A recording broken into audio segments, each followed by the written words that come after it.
అండి అందరికీ. అందరూ ఎలా ఉన్నారు? చూడండి, మన రంజాన్ వచ్చినప్పుడు 1 కేడీ కూడా హదియా ఇవ్వలేదు వీళ్ళు నాకు. చూడండి, ఒక్క ప్యాంట్ వచ్చి 29 దినార్లు అంట. ఇదిగో ఇది ఒక షార్ట్, దీని కాస్ట్ ఎంత చూద్దాం. చూడండి, ఇది ప్యాంట్ అసలు ఏముంది, మసిగుడ్డకు కూడా ఉపయోగించుకోవడానికి రాదు, అంత చండాలంగా ఉంది. అంత కష్టపడ్డాను రంజాన్ నెలలో, ₹1 కూడా ఇవ్వలేదు.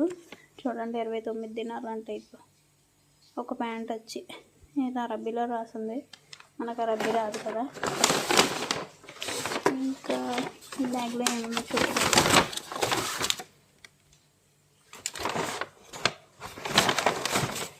దొరికింది. ఇది వచ్చేసి మన షార్ట్ది అనమాట, 14 దినార్లు అంట.